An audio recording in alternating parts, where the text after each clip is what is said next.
It was a gun. I'm not voting. If we want to build our nation. The problem with the Somalians. Just want to experience something else than a black man. Move on, move Can't be like a horse with blinkers on. Honestly say, I was about to have Corrupt sex and then I pulled crap, up. but it's nice.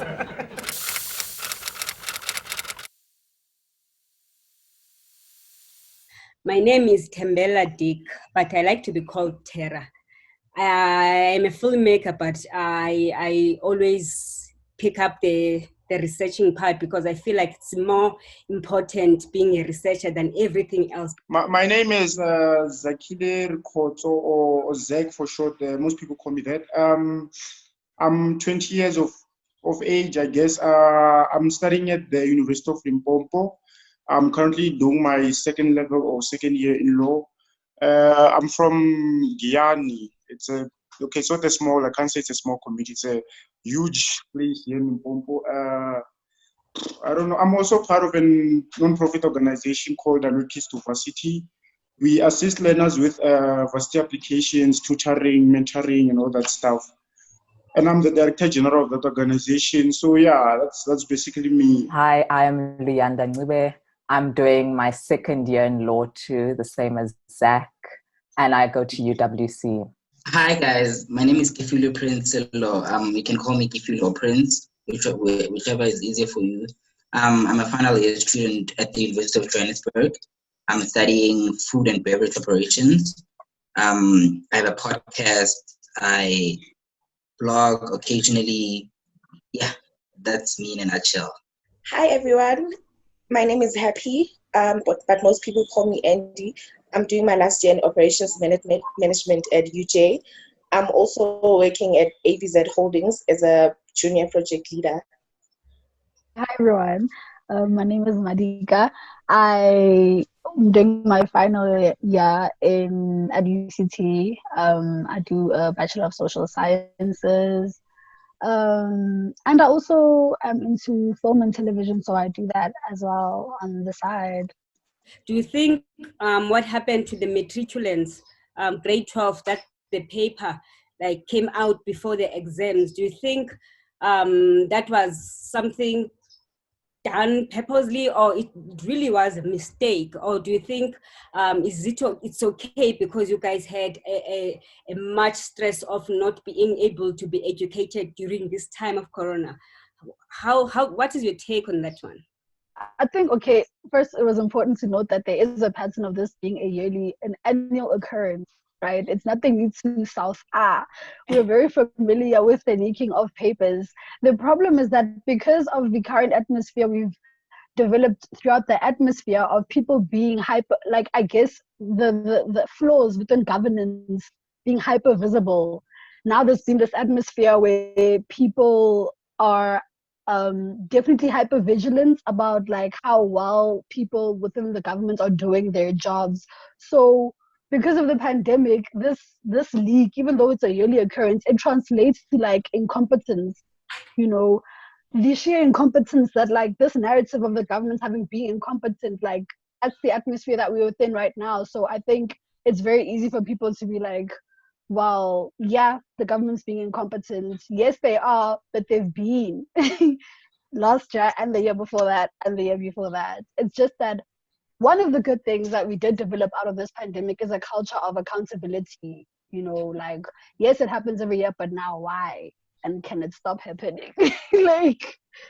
I just wanted to add that I think the Matrics have done so much work this year. Even though their paper is leaked and maybe they're going to get an advantage now, they've still had to write prelims and now still do finals and know all the work by this time. So as much as it's an advantage, they've done a lot this year and have tried to keep up with everything. So I don't think we can take that away from them, On the issue of the leak of papers, I don't think we can blame the pandemic for that, because I think papers have been leaking since most of us were in Matric. Like they have been leaking before and after that. It's something that I think it's one of those things that will happen every year. From my point of view, because I remember my matric year in 2018, the same thing happened in our district, and then we were panicking, out of our minds. But then I don't think we can just say it's Corona year. These kids don't have, these resources and that and that. They just like it's just one of those things. As a student in grade 12, I know how hard it is. I always wanted to have an advantage. When you go to an exam, you want to know that this is the question that you've seen this question and what's so. And I don't think it's a pandemic. I think for me, it's just a psychological student thing. We've always said that we want an advantage kind of thing. Even now, if there was someone else to present to you an exam paper before you wrote it, I'm sure you take it. So it's not something that I think you should just. No, come on. Let's be fair. If someone would give you that paper, you take it. But I'm just saying it's a student thing. It's not a pandemic thing for my point of view. It's a student thing, honestly. Okay, good. I just feel like with the whole matric paper league, it will be viewed through the eyes of the pandemic. It will be like, so someone leaked it because students have been complaining, matric students have been like, no, too much hard work, classes, everything. This thing has been happening for the longest time. And I think even next year, definitely someone would leak the most hardest paper, if not Afrikaans or maths lead or English, somewhere around those languages. It always gets leaked. It's always a matter of someone is like, okay, I have access and I know there's definitely someone who wants to pay for this paper, who's been complaining that English poem on paper 3 is not paper 2. I'm not sure which paper anymore. That poem in that paper is always doing the most to their mental health. And so they were like, no, we are going to do the most. We are going to leak this. And it is what it is at this point. Every year, even next year, best believe it's going to leak. Personally, I think this is something that has been happening and I don't see it stopping anytime soon. It's just there. And if you can use help to a certain extent, why not? Honestly. Also with the leak, I think the news outlets kind of picked up on the leak. Immediately students wrote, and then I know a few matriculants who are like, wait, this can't be happening.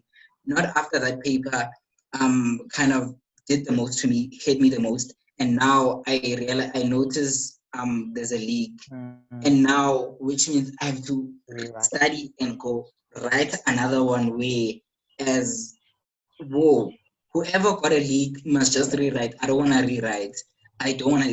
I wrote what I wrote. I said what I said. I'm out. That was the whole atmosphere. Students are like, we're not doing this anymore. Can you move on? I just want to finish. This year has been hard. It has been hard on everyone. So whoever got the leak must just rewrite in there. But also just to quickly add, someone mentioned something about supply and demand being one of the things that this problem is predicated in and would be the reason why we are going to keep seeing this problem. But also because the supply and demand will always be there because we know that there's stark inequality in terms of education. Who gets to study where with what resources? And as long as we have that problem, we're always going to have the supply demand thing of newspapers, because obviously the problem, I guess, starts at people being very aware of the fact that they are under-resourced in terms of writing newspapers. They know that they're under. So there will definitely be a supply-demand problem for as long as there's an inequality problem in our education. For me, as an outsider who is not in school, when I literally look at how are things going, I feel like, as much as, yes, I know for a fact,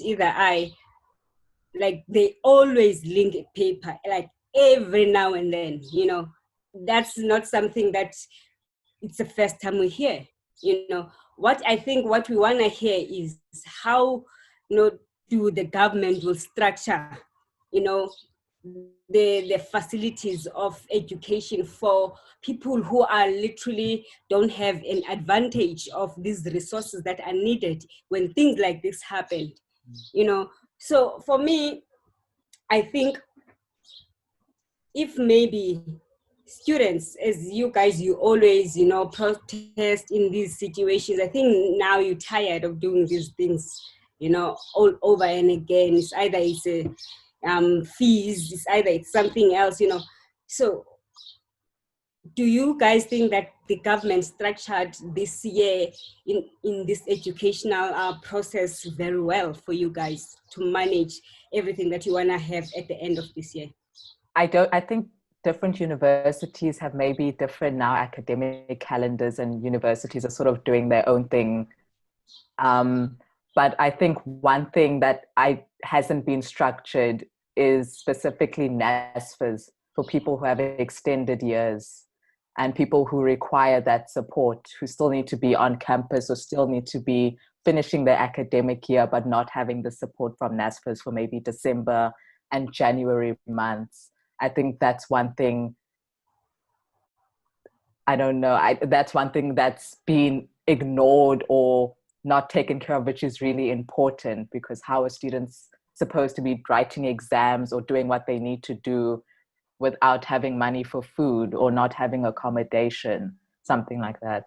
I think that they take everything as it comes. They generally take everything as it comes, because with the whole Minister of Higher Education, they kept on releasing statements when something immediately happened. When cases were rising in Gauteng, they were like, okay, the minister, or actually all the cabinet ministers would say their piece, because they will say this, and then another one would say this, and then Lady Nzimande would say this.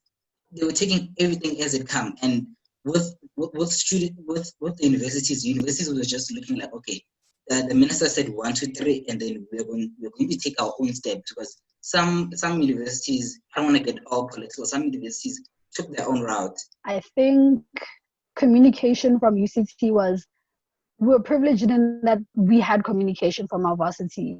Clear communication, regular communication about the ongoings of what was going on. The bad parts were that people were being evicted, people were not being provided with funding, that was happening. But other than that, like, you could have survived a UCT academic year this year. My dream is to be a human rights lawyer and use the skills that I'm gaining right now to help others, and also to just help myself and the future and all of that. My dream is to contribute towards bettering queer representation in South Africa.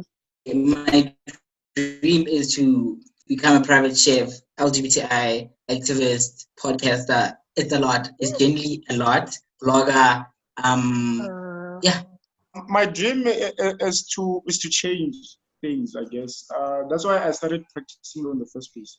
Because I just feel like most of the things in our society, or in South Africa specifically, they are one-sided, or they support this side more than the other side. So for me, my dream is to balance the scale and improve the community and by extension. So yeah, that's it for me. My dream is to be an operations director at a very large firm. I'm not sure which one yet. And to also own a property group. Yeah, that's my dream. My dream is to, if I can, to bring back Ubuntu. I think that's where things were broken. If we can love one another as South Africans and stop discriminating each other, whether by race, by sex, by everything. My dream is to make peace, with everything. Yazi, you should ever sit and talk with people, or else take a walk and create a straight talk.